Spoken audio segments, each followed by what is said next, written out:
जय श्री कृष्णा, राधे राधे। आप सभी का स्वागत है आपके अपने YouTube चैनल मेरी आस्था में। तो दोस्तों, आज की वीडियो में मैं आपको सुनाने वाली हूँ अपरा एकादशी की व्रत की कहानी। दोस्तों, ये कहानी अगर आपको पसंद आए तो वीडियो को लाइक शेयर कीजिएगा, और यदि चैनल पर पहली बार आए हैं तो प्लीज़ चैनल को भी सब्सक्राइब ज़रूर कीजिएगा और वीडियो को पूरा देखिएगा। तो दोस्तों, अपरा एकादशी का व्रत भगवान विष्णु को समर्पित है और इस व्रत को करने से मनुष्य को सभी पापों से मुक्ति मिलती है। अपरा एकादशी के दिन भगवान विष्णु का पूरे विधि विधान से पूजन करने के साथ ही इस कथा का पाठ करना बहुत ही शुभ होता है।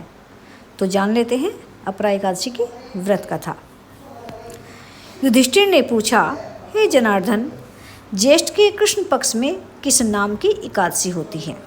मैं उसका महात्म्य सुनना चाहता हूँ, उसे बताने की कृपा कीजिए। अब भगवान श्री कृष्ण बोले, राजन, तुमने संपूर्ण लोक के हित के लिए बहुत उत्तम बात पूछी है। हे राजेंद्र, इस एकादशी का नाम अपरा है। यह बहुत पुण्य देने वाली है और बड़े बड़े पातकों का नाश करने वाली है। ब्रह्म हत्या से दबा हुआ, गोत्र की हत्या करने वाला, गर्भस्थ बालक को मारने वाला, परनिंदक तथा पर स्त्री लंपट पुरुष भी अपरा एकादशी के सेवन से निश्चय ही पाप रहित हो जाता है। जो झूठी गवाही देता हो, माप तोल में धोखा देता हो, बिना जाने ही नक्षत्रों की गणना करना और कूटनीति से आयुर्वेद का ज्ञाता बनकर वैद्य का काम करता है, ये सब नरक में निवास करने वाले प्राणी हैं। परंतु अपरा एकादशी के सेवन से ये सभी पाप रहित हो जाते हैं। यदि वे क्षत्रिय क्षत्र धर्म का परित्याग करके युद्ध में भागता है तो वह क्षत्रिय के लिए उचित धर्म से भ्रष्ट होने के कारण घोर नरक में जाता है। जो शिष्य विद्या प्राप्त करके स्वयं ही गुरु की निंदा करता है, वह भी महापातकों से युक्त होकर भयंकर नरक में जाता है। किंतु अपरा एकादशी के सेवन से ऐसे मनुष्य की सद्गति हो जाती है।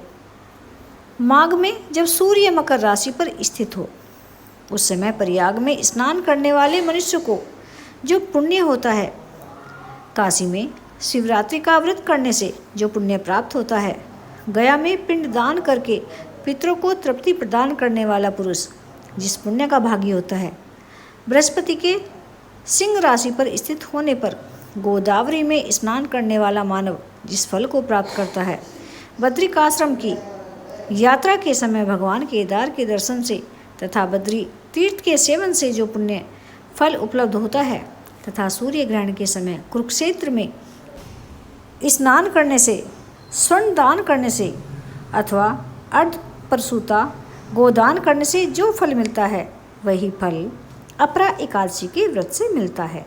यह व्रत पाप रूपी वृक्ष को काटने के लिए कुल्हाड़ी है, पाप रूपी ईंधन को जलाने के लिए अग्नि, पाप रूपी अंधकार को मिटाने के लिए सूर्य के समान, मृगों को मारने के लिए सिंह के समान। अतः मनुष्य को पापों से डरते हुए इस व्रत को अवश्य करना चाहिए। अपरा एकादशी का व्रत तथा भगवान का पूजन करने से मनुष्य सब पापों से छूटकर विष्णु लोक को जाता है। इसकी प्रचलित कथा के अनुसार प्राचीन काल में महीध्वज नामक एक धर्मात्मा राजा था। उसका छोटा भाई ब्रजध्वज बड़ा ही क्रूर, अधर्मी तथा अन्यायी था। वह अपने बड़े भाई से द्वेष रखता था। उस पापी ने एक दिन रात्रि में अपने बड़े भाई की हत्या करके उसकी देह को एक जंगल में पीपल के नीचे गाड़ दिया। इस अकाल मृत्यु से राजा प्रेतात्मा के रूप में उसी पीपल पर रहने लगा और अनेक उत्पात करने लगा। एक दिन अचानक धौम्य नामक ऋषि उधर से गुजरे। उन्होंने प्रेत को देखा और तपोबल से उसके अतीत को जान लिया। अपने तपोबल से प्रेत उत्पात का कारण समझा। ऋषि ने प्रसन्न होकर उस प्रेत को पीपल के पेड़ से उतारा तथा परलोक विद्या का उपदेश दिया। दयालु ऋषि ने राजा की प्रेत योनि से मुक्ति के लिए स्वयं ही अपरा एकादशी का व्रत किया और उसे अगति से छुड़ाने को उसका पुण्य प्रेत को अर्पित कर दिया। इस पुण्य के प्रभाव से राजा की प्रेत योनि से मुक्ति हो गई। वह ऋषि को धन्यवाद देता हुआ दिव्य देह धारण कर पुष्पक विमान में बैठकर स्वर्ग को चला गया। हे राजन, यह अपरा एकादशी की कथा मैंने लोकहित के लिए कही है। इसे पढ़ने और सुनने से मनुष्य सब पापों से छूट जाता है। तो दोस्तों, ये थी अपरा एकादशी की व्रत कथा। और यदि आपको ये कहानी पसंद आई हो तो कमेंट करके अवश्य बताइएगा। और यदि वीडियो आपको पसंद आया हो तो वीडियो को भी लाइक शेयर ज़रूर कीजिएगा। तो दोस्तों, मिलते हैं अगले वीडियो में। तब तक के लिए राधे राधे।